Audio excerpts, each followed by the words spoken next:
Yeah, welcome to Conversation. Pleasure to welcome to the program a personal friend of mine and of the world's and one of the members of the MNN family over here that's producing such a very interesting program on a consistent basis after a long period of helping many other people do programming here within public access, that being Nat Wood.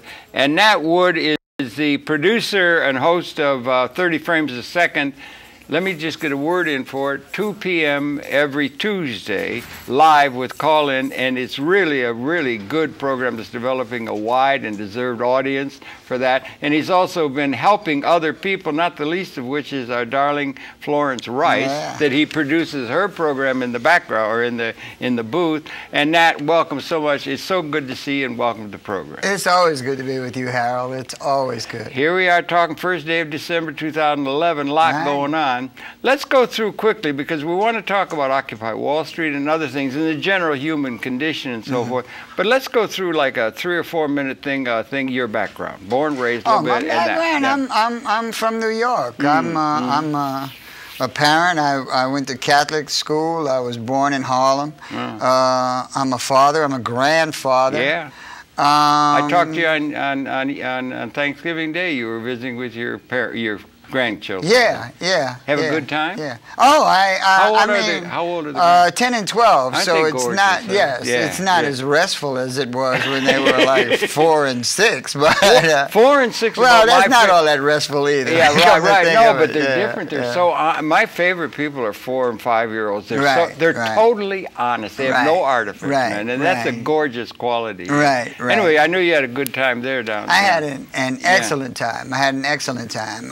You voiced some concern about their future, as we were talking before the camera started. And I think that's the case with a lot of people in terms of the moment. There's a lot of problems that are currently on the agenda of the human condition. It is. It's tiresome and sometimes disheartening, because by this time I would have expected a much better world than is being presented to people. Yeah, and the trends that they seem to be able to see on the immediate horizon, there's a belief in progress, and there has been some progress made. If we look back over history and back over the history of the planet and so forth, but they've got themselves, if we look at the current political situation, it's pretty grim, is it not? Yeah, if you define progress by stuff, we got a lot of cool stuff. We're coming to a point where nobody can afford food, much less stuff. But the stuff is there if you can. I mean, if you're a no good buzzard, a weasel, a varmint, or a horse thief, you know, it's a great world. For anybody else, it might be a little sticky. I got you. You know. As it was said in the halls of Congress, don't get sick, and if you do, die quick. People are losing their homes in record numbers. Their homes have no value to them. People are coming out of college. They can't afford the college tuition. Jimmy McMillan was running for governor, and he used to have this slogan. Where that is? The rent is too damn high. The black guy with the gray hair and the black gloves that was always saying the rent is too damn high. Where was the governor? New York. Oh, New York. He was running for governor. His name is Jimmy McMillan. Current? The last time when Cuomo and those guys were running. Thanks. Sorry. Yeah. And he had formed his own party. It was a party of one. It was called the Rent is Too Damn High Party. Oh, good. Right. As a matter of fact, he got some celebrity doing that sort of thing. He was even he even became a parody on Saturday Night Live. Okay, I missed that. So I guess you have arrived if you become a parody on national television. But not only is the rent too damn high, the tuition is too damn high. I mean, they were pepper spraying those kids. Wasn't that something out of Davis? Oh man, right, and Berkeley, right. And they were protesting peacefully. They were on their knees. You know. The guy came and boom, right. Just malicious, mean-spirited, and they're protesting about tuition. You know, the cost of tuition, especially college tuition, is obscene. You come out of school, you're hundreds of thousands in debt, no job prospects. As it happens. This is not how I planned it, you know.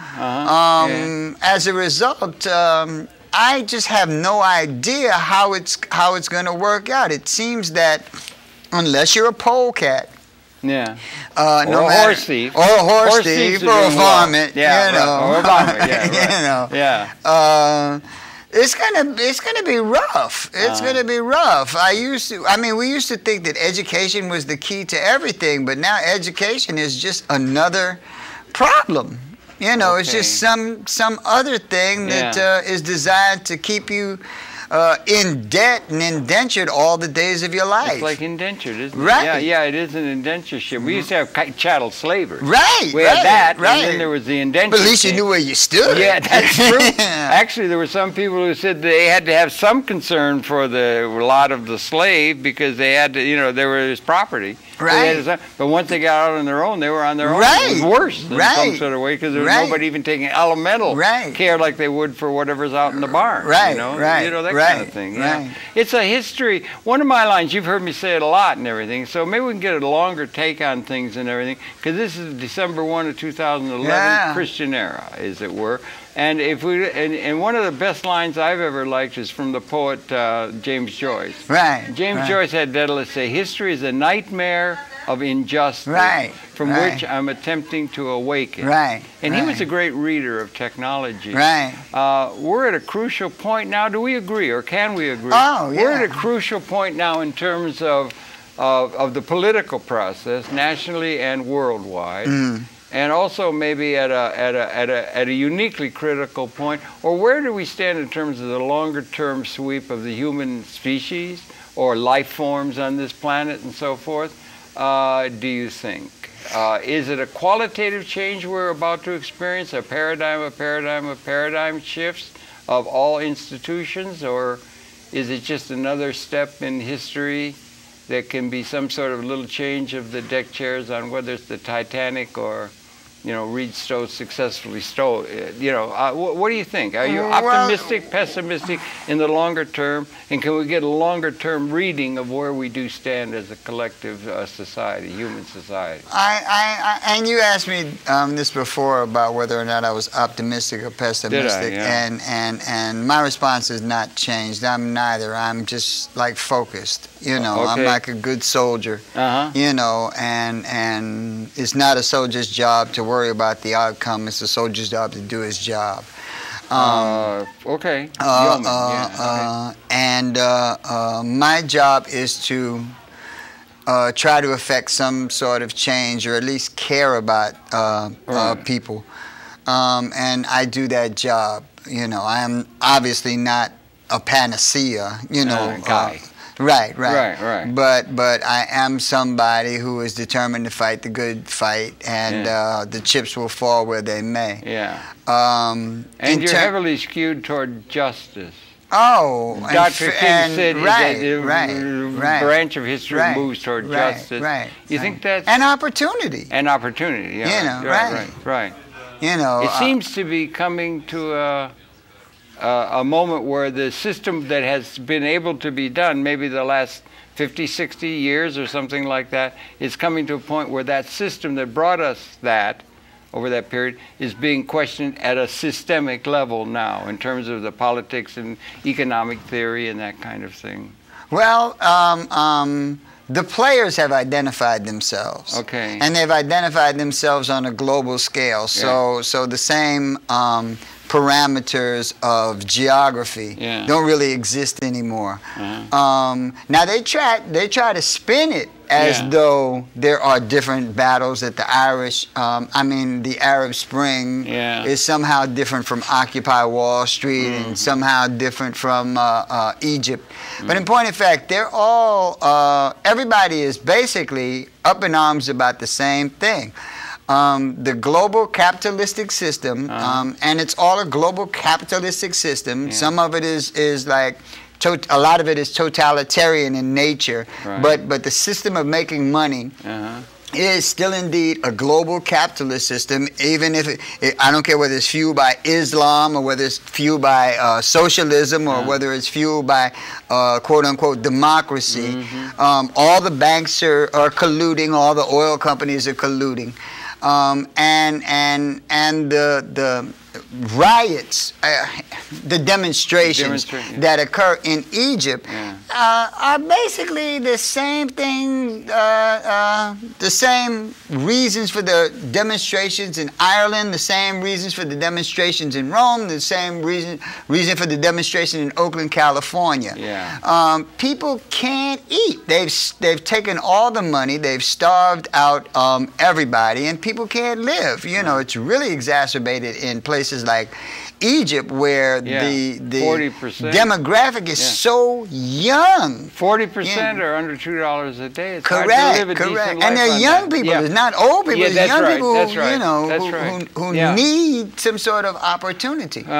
You know, and we're in a global struggle. In a funny way, they've united the peoples of the world. In opposition. Right, in opposition. To the system. Correct, it's called. correct. It correct, is seen correct, that way. Correct. And the system has always been there or something, or at least in Roman times it was Rome. Right. And Rome ruled. Right, right. And Rome had a justice, and Rome had a law. Right. And they imposed that on people. And there were a few people at the top who ran things. Right. And the serfs were wallowing around in the mud. Right. Same thing during the period of dynastic states 1,000 years after Rome fell. You had the dynastic state with the lords, and then the people, and like that. And it still is, in a certain sense, when you see the figures of how much of the corporate assets and the wealth-producing assets are owned by the upper one class, 5%. It's still a few I mean, it people only own exists all as that. a number. Numerically or literally, when if you try to make it a percentage, I mean, it's like nothing. You know, 0.0000001% or some strange stuff. You know, it all. Right. No, it's moving in that direction. Right. If you rounded off the numbers, it would say that nobody owns the world. Yeah, right. You know. Yeah, and it's coming into a head now, and it's encouraging in a certain sense. If you're interested in universal justice or big issues, it's encouraging to be here where there's something finally stirring. It's a nascent thing. It's growing. It's called Occupy Wall Street, Occupy Everywhere, and that sort of thing. And they're questioning it horizontally. You go down and talk to them, and they're saying they're not just getting on one issue. They're not getting strung out on one issue. They're getting out to where they're finally going to be talking about a whole systemic change if it doesn't die out, if the movement doesn't die out. Ultimately, the ultimate battle that's has to come about is the battle for the internet and global communication. Because the people of the world, unlike any other time in history, has the ability to shoot out events as it's happening. When those cops were macing those kids at UC Davis, you know, first thing I thought was that these guys are complete idiots. I mean, you look around and there's 1,000 cameras, and everyone had the capacity to shoot. Everybody could shoot it out immediately. The revolution, will be televised. So they're going to have to find a way to negate the people of the world's ability to do this stuff, because they're doing it in places that you don't expect. You might expect it in a first world country like the United States of America. You know, you don't expect that you're going to get the exact same phenomenon in places like Tunisia and Egypt. But you told me the other day in a conversation about Time magazine. The cover. Spell that out. You told me that thing. That's really interesting in and of itself. It might be a metaphor we can Well, the December issue of Time magazine. The cover of it. That's an iconic thing. In Europe, in Asia, in the South Pacific, the cover of it says "Revolution Redux." And it's got.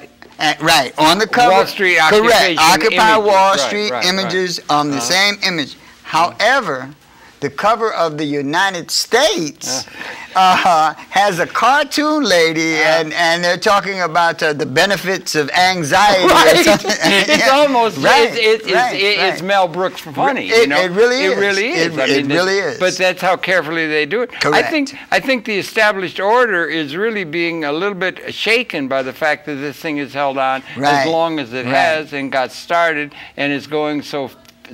And I think there's probably questioning of the basic systemic issues that are trying to be brought up, that they're serious. Do you think they're seriously wounded or are worried? Or do you think it's just as they think, oh, this will go away, everybody will go home if we just hang in and have enough police? I think they're hopeful, but I don't think that's the case anymore because it is so global. Yeah. And see, they a lot of people, especially people who are connected to Wall Street, either physically, you know, in some way, or just like hope that they will. A lot of people just want to be, you know, part of the establishment that they are no part of. Yeah, they want to kiss the hem of the power. Correct. And get into that 12-star reading hotel where you can meet with those people and try and determine the street to suck up to those who have the power, rich and powerful position in society. Correct. As always, it's been courtiers. They called them in feudal times. Right. We call them butt kissers and you know, and brown nosers and right. And the institutions, all of the institutions, if you think about it, do have at the core, one of the basic things of our educational institution is to teach people, younger people, to be answerable to and accepting of authority figures. Right. And all of our institutions are authoritarian. They're all military, really. The corporation, you have a senior vice president, talks, everybody else follows, and it's down the line like military. And it is essentially authoritarian, and the people are essentially with no ownership at all, or no right to the ownership or anything. They're very close to being like serfs on a feudal estate. Correct. Are they not? Correct. They are. Not like they are. Right. They are. They are. Everyone has been returned to a state of indenture. Indentured. Okay, except that the indenture, at the end of a certain period, you finally got your freedom. They don't. They're closing off the ways in which you can get out of the indenture. Right. It's indentureship for life. And that's called slavery. That's correct. Correct. That's what people can really sense might be coming.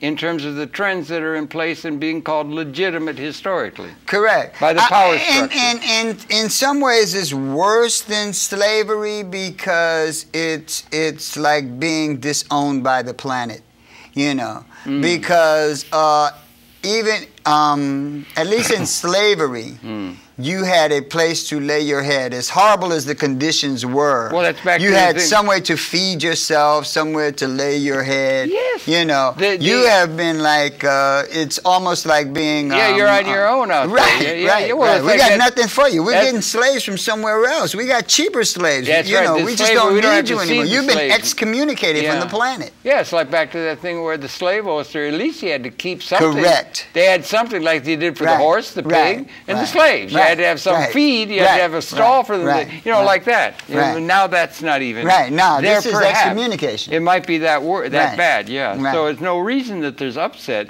99 to 100. I mean, 99% against 1%. You think those figures have some real meaning in terms of the overall structure of social order? One of the major problems with corporations is they live in a complete state of denial. But they are so powerful. And I don't even mean corporations like just Citigroup or corporations like Mobile. I'm talking about the whole system. You know, that includes Congress, that includes the Supreme Court, that... You know, live in a constant state of denial, and they believe that if they spin their version enough, that people will buy into that version. And human consciousness is malleable and is susceptible to ad campaigns. The politics is like an ad campaign. We have a paradigm shift of cell phones that have video cameras that can, with the push of a button, I can take video on my cell phone, and with the push push of a button on the phone. I don't even have to get to a computer. I can send that video to YouTube, to Facebook, to Twitter, all over the planet with the push of a button. And a lot of people have that capacity. Nat, millions and millions of people. You and I and some other people who have been long involved in public access can remember when we had to go out with a 100-pound U-matic videotape machine in order to make television, 20 minutes of television. So we've come a long way in terms of communication. And also there's all these courses that have globalized the world. Containerization came. So you could link up to the world. And then the internet came that linked the world up so you could go and exploit labor, low-cost value labor, and so that's one of the models they can do. They can outsource, and they have, because that's where you can make a better profit. And there's no environmental constraints upon the free flow of capital to the places where it can be the most productive in terms of bottom line profit. So that preceded then also where we're coming now. In Wall Street they call it moral hazard. But there are always unexpected consequences of things that you do. Serendipitous. One of the unexpected phenomena of public access, of where public access has come, is that through advances in technology and the availability of public access, we have spawned a completely new, young generation of video warriors. I would like to think that, It's the truth. And if you notice, most of the footage, most of the information, most of the news that you hear about the occupations and the demonstrations that are going on globally and all across the country, you don't see on mainstream television. There's nothing at all. But you see them on MNN. You see them on YouTube. You see them all over the place. Alternative media. Alternative media. They are communicating with each other on a global scale that entails millions and millions of people, and it's a complete lockout in the mainstream. That does seem to be the case. You get feedback from people other parts of the world. Is it similar other parts that you have an established media or an established communication, and they are in the same kind of a position that we seem to be here? The United States would seem to be the heart of the system. It was our system. We got started after 1776. It more or less has been adopted by the world as historically legitimate, following the 1,000 years of hereditary family. Where you got the divine right of kings. You now got the divine right of plutocrats. In order to be legitimate historically. And so that's the model that has come. And so is it the same all over the world? We did have a period in this country where there was a considerable growth of middle class after the Second World War. There people were able to go to college, they have one job, they could send all the kids to college, and they built up but that is being threatened now here at the heart of the beast, if you want to call it that. So that's interesting, and it has to do with communication. You think the people are manipulable in an unlimited sense? They did programs with Vance Packard, the Hidden Persuaders, how subliminally and how they can influence the admin. Or the madmen, they call it in home box office, the ad industry. How well they can say a red box is going to do this, and how they can predict it, how much they can manipulate the emotional state and the insecurities or other kinds of motivations of human consciousness in order to affect people's thinking. Well, they almost proved endlessly. They proved that a long time ago. What they did not expect is that same ability would end up in so many other hands, especially the hands of the proletariat. Mind control has always been very, very costly and out of the realm of most people. But now almost anybody who understands human nature, who understands media, and we have spawned a generation of young people. I mean, little kids are coming up who are media savvy. So they're not the only ones spinning this thing anymore. Which is a monkey wrench in their whole plans. Yeah, that's true, and those things are all extensions of consciousness. I was talking to you the other day and everything like that. Where does it go? If we can get a longer sweep, without going into any great depth or anything, we're part of an evolutionary process. That is the Homo sapiens species. And that process we now know, without going into this physics and the string theory and the nature of the universe and the second law of thermodynamics and all those things where you can understand things comprehensively rather than specialized. There's a term they would use in Africa, divide and conquer. Or they could divide and conquer people, and they divided and conquered the intellectual community into specialization, which makes very few people who are thinking systems, thinking out about whole systems, of which one part of that is what they specialize on. It's a way of dividing and conquer the intellectual enterprise and so forth. But we got all of this, and then we know that we appeared as a species 200,000 years ago, 10,000 generations. And we're all African. We moved out of Africa. We had this, and we got an understanding of that. And we had a unique capability. I don't want to dwell on it, but the unique capability to extend the consciousness that we were part of, having come out of Homo habilis and the hominoid line 200,000 years ago, of being able to take first self-reflective consciousness. We could ask the larger issues of what's it about and so forth, and then also we could extend that consciousness through technology and tools into the environment and make the environment other than, in an Eden-like sense, the creatures adjust to within a steady state. Right. So we've done that, and those things have been led, those research things along those lines within a period once civilization was achieved and so forth. The leading edge of that has been at the creation of weapon systems. I brought this up with you. Modeling shows that the weapon systems that gave advantage to one prince and his tribe to go conquer the other or win and state their narrative as really strong, or their creation story or whatever over others, gave them power to have. Still does. Still does. That's called, in a certain sense, realpolitik. Whoever's got, Mao said power comes out of a gun. So it's still the case. We were able to overthrow. If you don't believe it, ask Egypt. Or ask Muammar Gaddafi. Muammar Gaddafi was overthrown, 100,000 deaths and drone strikes and all that kind of stuff. Because the reason why I mentioned Egypt is because they when they removed Mubarak and they thought they had won, and I was saying then they've won nothing because the power has always been in the military and the military was still in play, and the concerns that they had were still significant. There were no jobs coming. There was no future coming. You got rid of a figurehead. Figurehead. But you have not made a dent in the system that is oppressing you. Thank you very much. And they realized that very shortly when the system began to operate business as usual once again. Yeah, it did. Well, you got 40%, I believe it's 40% of their population has $2 a day. Correct.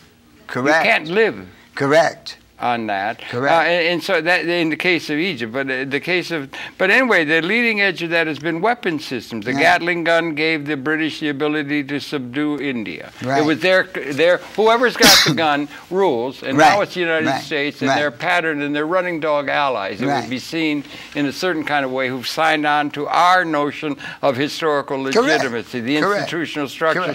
That institutional structure is now being challenged, and also back in the second, the weapons have finally, at the end of that long process of new iterations going through generations of human activity and so forth, the weapons finally became, along about the time of 1970, by the modeling, they were of a nature that existed, not just theoretical inflection points of intellectual understanding, but actual in the world existing weapons, that they became species lethal.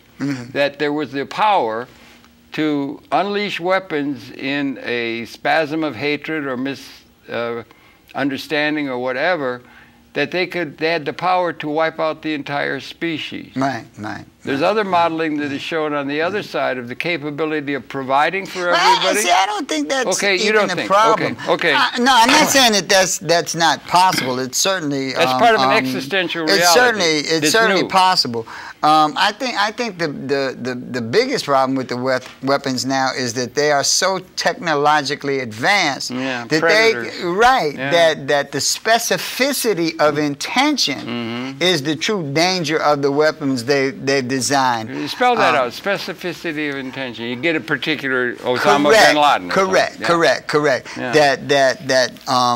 Technologically, because things are all operated via satellite, and they are so stealth and so efficient, that you literally almost have not even almost, you have the capability of imposing your will anywhere in the world, wiping out.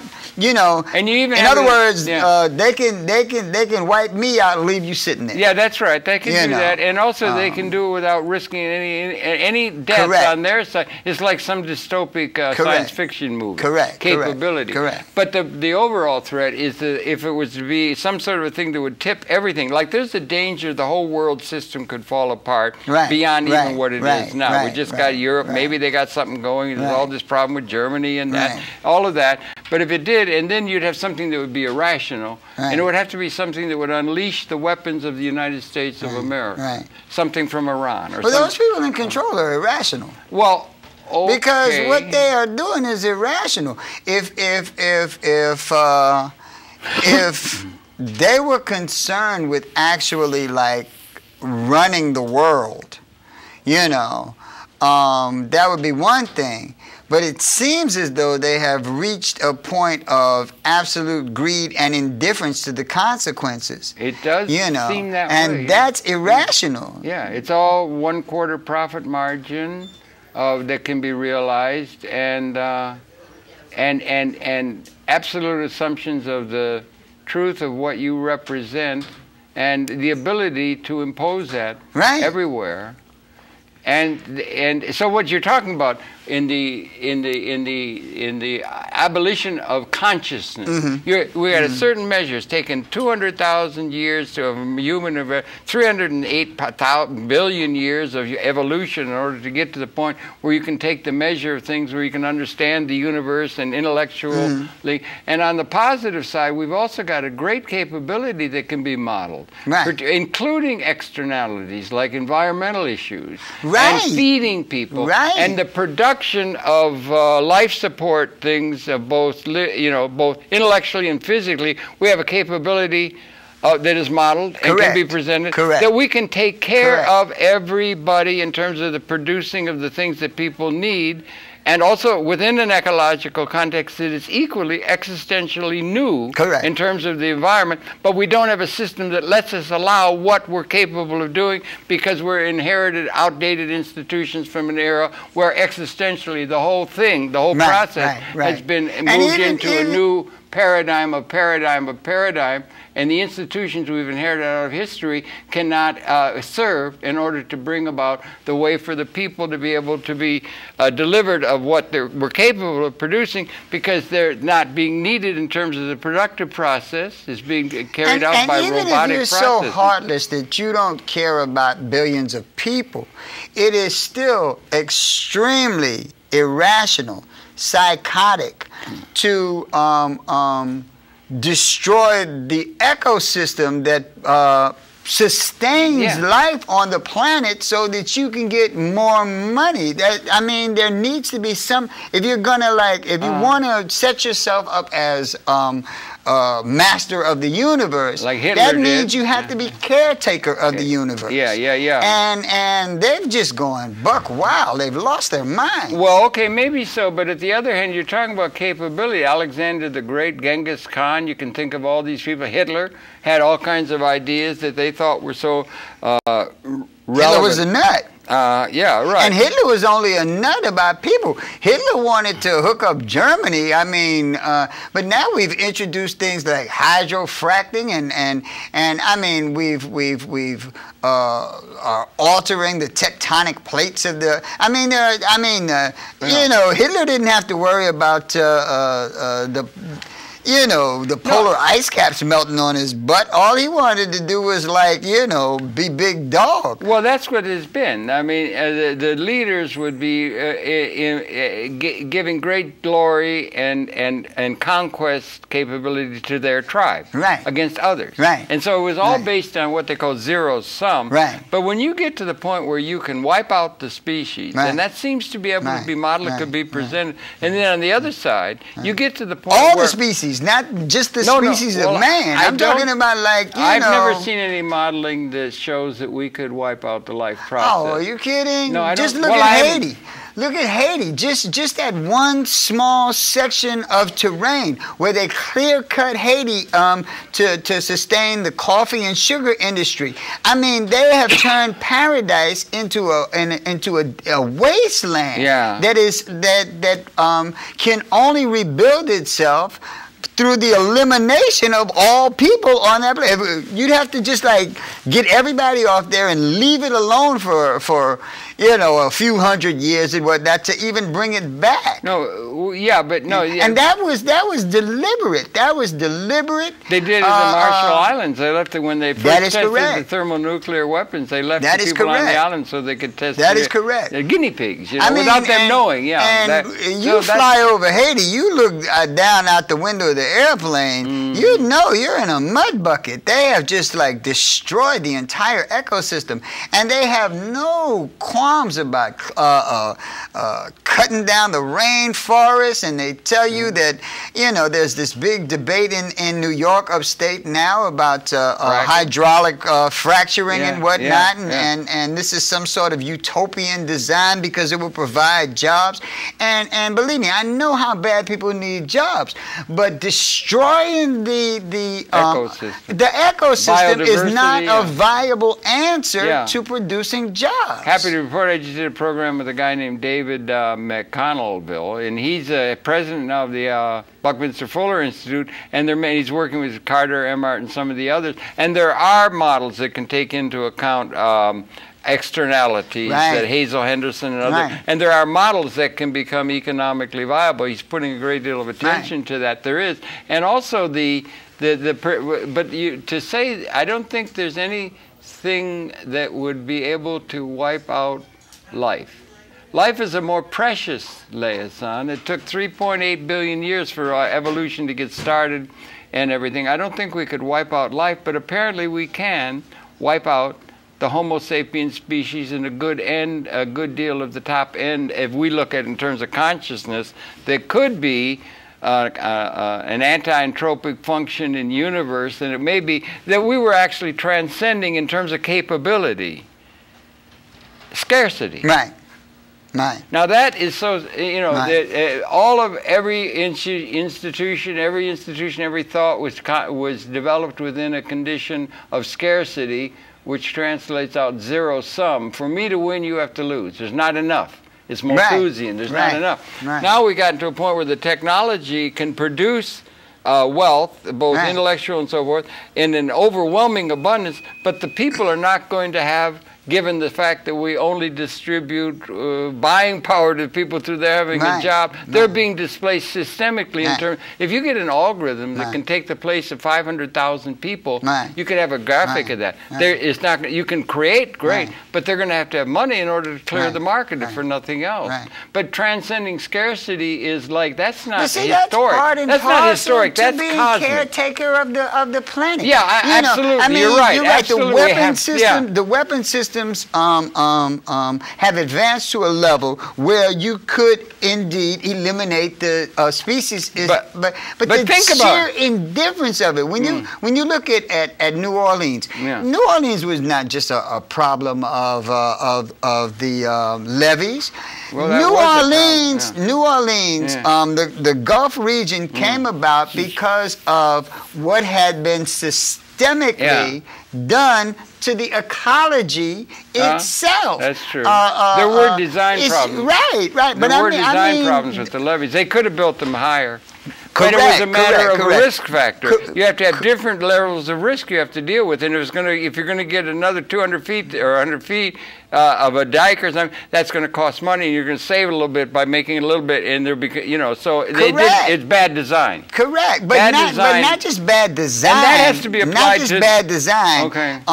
The ecology of the place itself, where they had all this marshland and whatnot. Wetlands are important, really important. Wetlands. Nature itself had provided a safety mechanism that was just like destroyed, and it was destroyed because of indifference and a crazy greed factor that just said, I don't care what the consequences are. We're going to make this money now. We played a program yesterday with a man. His name, one of our gang here, his name, he's using Laszlo now. He's called Leslie Schwartz. He was a survivor of Auschwitz, and he's educating about it mightily. We played it the day before this one's airing, and somebody might have seen that. And he confessed, he's just been in Germany. They made a major film about him, and he's a beautiful guy. Auschwitz and Dachau, both. Right. And he said the one thing that came, they all agreed to, they met in Germany. He was 6 months in Germany, and they were trying to make some reconciliation or something as far as this film. But he said the people, when you're under those conditions of absolute authority being directed, as it was against this insane thing about the Nazi attitude and just, the Jewish and Roman, the Gypsy and that kind of stuff, that it got down to where people were just really thinking, almost losing all empathy for others, and we're just thinking about survival.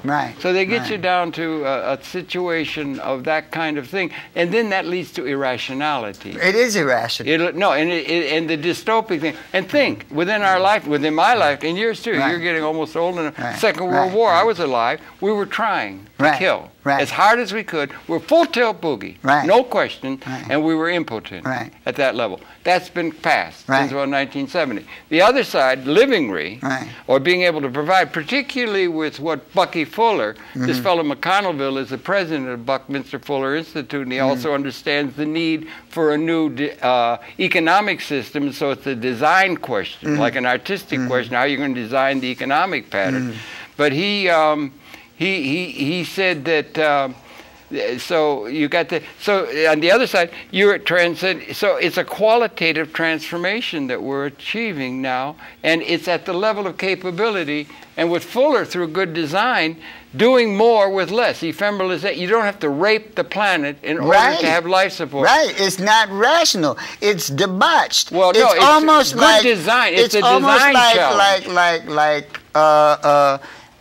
Being the king and your mind has totally been ravaged by syphilis. You're just debauched. You just don't even understand the consequences of what you're doing. It's all about, stuffed pies and naked women at me or whatnot. No matter what is happening around me. That's the stuff that might lead to the irrational unleashing, and that they're doing more with less. Is 175,000 tons of copper cable to get a message from London to New York is taken over by a 400-pound transponder on a satellite. The miracle of the chip. They use a room this size of this huge studio with vacuum tubes to get 2 megabytes of memory when it first got started. Now you've got a device that's going to be going through the bloodstream, and it's a million times. So doing more with less through good design is something that could be part of the pattern, so you don't have to Malthusian rape the planet, even ecological, although you're really good to bring that stuff. So the point being is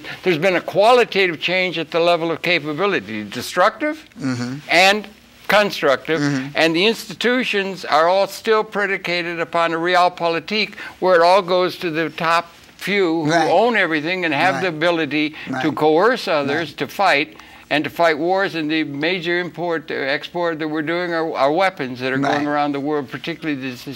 So it's very worrying, and it's very challenging. It is but challenging. It might be that we're challenging and worrying. If you've transcended scarcity, material scarcity, that would be a good model that might be able to bring in some sort of a thing. If you think 300 years out, are we still going to be fighting over who gets a piece of crust of bread or some sort of thing like we're doing now? I think we'll be doing If we make it, it's almost utopian. Yeah. It's always been, that's illogical to I don't think think the other side will ever give up. So I think the struggle will always continue. I think that we can forge a much better society, but there'll always be when you look at issues like abortion. You know. Yeah, well, that's social issues. Yeah, that's coming out. But I'm not even talking about. Yeah. I'm not even talking about what type of issue it is. Yeah. I'm talking about the fact that people thought that was a done deal, that we could move on. Issues of segregation, we thought those were done deals and we could move on. Right, yeah. But there were very powerful people who had never ever given up. In other words, I really believe that no matter. Turning this thing around, creating a better society is doable. It is doable. Newly, perhaps so now. But I don't think we'll ever reach a time where we will have arrived and other people will have given up on doing what they will. So I think the struggle in and of itself is forever. Well, that means that you're in a dialectic forever, and the trouble is we've been able to do that for 200,000 years, and we get to a point, there's been some things created. We have a house rather than finding a cave that we come upon, or something like that wandering around. There's some progress. But the point is that it's like a pregnancy in a sense, because when you get to the point where you've got the ability to stop the whole not to stop that other tribe or other group or something, or to win over them in a political context. That's all the news is about and so forth. But you can wipe out the evolution of consciousness at its own hands. That means we can't just go along, stumbling along with this little change and everything, and it's getting down to the point where we need to have some sort of a vision of equality. Like, it's not enough. It's like almost like you have to start thinking not some political thing about the Americans win or something, or some of the Republicans or Democrats or something, or but they have to have some sort of an understanding at the level of design that it's hard to get your mind around, but it's like coming to the end of the human experience. We're either going to liberate the entire planet. In terms of we got a capability that no woman has to wonder which child she's going to let starve to death because there's no food. We got a capability that we don't have a system that allows us to do what we know we're capable of doing because we're married to outdated institutions and have been for about 40 years of the existing capability to make the world work in a way where everybody in the orchestra can play their full tilt boogie part in a jam session. You understand? It's like Gaia. 400 trillion cells in the human organism, every cell matters. It needs oxygen. We need that for the human society within an ecological order, which would bring us perhaps into the big challenge is we're either going to come into a new relationship in the cosmos, come out of the womb. The water's breaking. We're coming to so we can't just stumble along. We can't stumble along forever in the dialectic. I mean, I think the vision is there. I mean, you see the vision. But we are those people with the vision and the understanding of what is required. It is still incumbent upon them to face and defeat an intractable grizzly bear. That is the problem. Grizzly bears are pretty bad. We got to go up against a bad SOB. Well, I think it's possible. If you get to a thing, think of it. It's worth thinking about. If you get to a point where, in true, it can be shown in modeling and algorithms or whatever that we can take care of everybody. That it does open a possibility which could be presented to, let's say, the world leadership or something, where there could be liberating of the whole of the human society and also the ecology, like you rightly bring up. Thank God for ephemeralization, doing more with less, good design. Every day, Nat, there comes over a revolution over the transom and no field. We're learning more and more. It's like a quickening. We'll get there. And then, but the trickiest thing of all would be, is how are you going to do something when you got all these outdated institutions which come out of 8,000 years of human civilization. You got all these institutions, architecture, thoughts of human nature, all kinds of ideas of creation stories, various things. But you would get to the point where you would be able to not only liberate everybody in the orchestra. It's like everybody in the orchestra has to be heard, not just the tubas. You know, right, everybody, right. You know, it has to be music. Like an orchestra. Yeah, you have that metaphor. Right. But you do that. But the trick. Right, if the orchestra sucks, it doesn't really matter how profound the trumpet player is, because if he's part of the orchestra, it's all messed up. You got all these people just playing their tuba, and you can't hear anybody else, and that kind of stuff. That's what we got. But the trickiest thing of all would be something that could achieve that for the masses of the people, but also would have to be something that's so comprehensively appropriate that it would be able to be understood by, probably haltingly, at first, by those responsible for the outdated institutions, and it would probably be haltingly accepted by them. They'd be challenged. But rather than overthrowing it, we have to subsume history and alter it, but it would have to include Gaddafi had vision. Gaddafi had vision not just for Libya, but for all of Africa. Not only all of Africa, the planet. But that made him problematic. So what I'm saying is, it's not the lack of vision. As a matter of fact, the reason why he was problematic is because the other side saw the vision. Because if they didn't recognize that this was a cat with the vision and the wherewithal, he would not be problematic. Well, yeah, I know. Well, Spartacus tried. Right. Robin Hood tried. Correct. Bill Murray's got a great song about Robin Hood. Where the hell are you when we need you? But that's coming out of a thing where the dialectic is that you got something, thesis, antithesis, and then it overthrows. Right. It wins, and then that's the new, and it goes on like that. But it's not that. What we're going to have to do is subsume history and the historical institutions and the mindset of that. And Bucky Fuller was great along those lines. And they're going to have a thing that would present the possibility of having what Fuller said is an operating manual for Spaceship Earth that's appropriately linked in systemically and comprehensively to what it is that's going on, rather than all the broken up specialization. An operating manual. You know, that they have an overall. We don't have an overall comprehensive view, and the intellectual process divides everybody up. And the people who think that way are short of what's needed. So what they need, as does everybody, we need to have a vision or an understanding that can encompass the economic theory, the political history, the various national things, the good design, and it's a huge challenge that confronts us. It is but it has to include everybody. It is a challenge. It has to be something that can include everybody without wiping them out. No enemy, except ignorance. But every journey starts with a single step. Okay. And if you look at the end line, it can be overwhelming. The only thing you can do is start with that single step. We are taping this show on, December 1st. This is December 1 of the Christian era. December 1st is significant because if memory serves me, that's when Rosa Parks said, "I'm not getting out of this seat." Okay. Now, we need many Rosa Parks. Well, what is also significant is that the strategy that they took, because on December 5th they started the bus boycott. Is that right? Okay. Yes. Yeah. What year that was? Do you remember? 55. It was. Okay, thanks. Yeah. Okay. Now, what's significant about that event is that Rosa Parks was not the first person to do this. I know that. They were trying this strategy in 1894.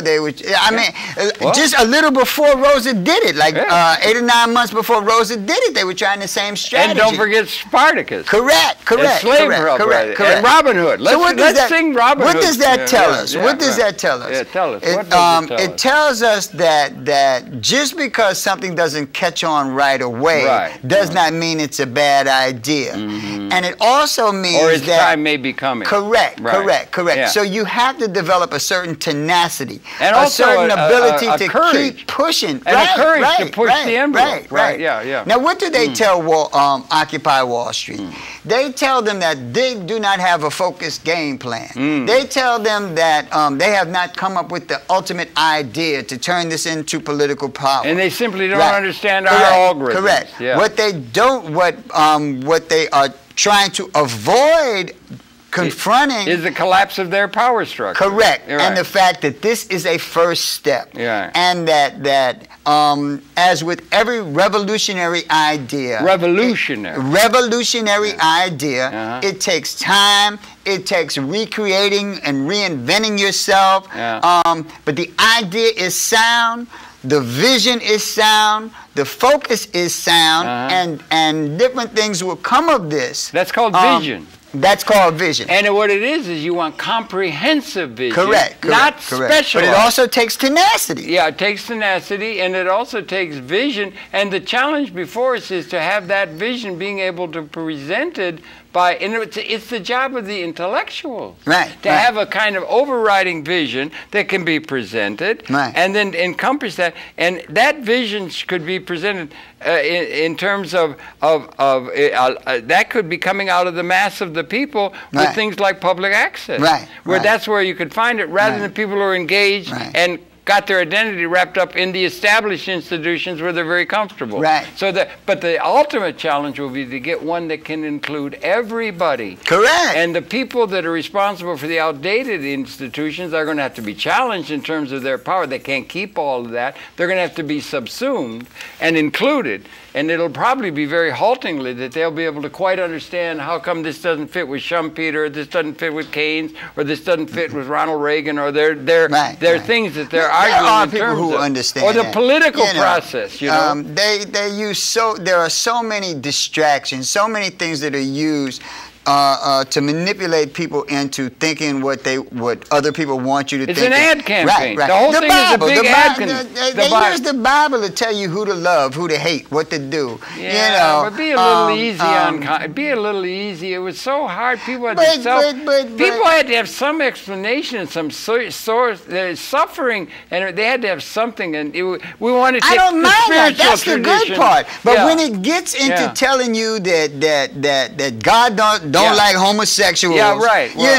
That's when it's over the edge. That's when it's telling you specifically but the main problem, what to think, who to hate, who to love, and that is over the edge. That's over the top. Yes, sir. Those are things that are going to have to be included in terms of the comprehensive horizontal. Correct. If it just stopped at you should love. That'd be a good thing. But it also tells you who to hate. That's the bad part. And that's been there a lot, and it's still there, and it's still operative and everything. And the largest issue is going to be, probably in a certain sense, it's going to be political, and it's going to be ultimately economic political, and you're going to have some sort of an economic system that's going to allow the people of the world to be able to have a life that is being foreclosed to them, apparently, by our clinging to the old paradigm. It is going to have to be a thing that's going to be able to be understood in a new way. And for that, they're going to have to understand things comprehensively rather than special. And it's not just the political. It's not even just the. It's not just the political history of this planet. It's the species, the development of species, and the development of species. I think we're coming to the end of a 200,000-year Sargon, and we're either going to liberate and get Gaia, get a resonancy out of the full orchestra playing. We're going to realize that, come into a new relationship in the universe, or we're going to wipe out the process. What a thing to be born into that.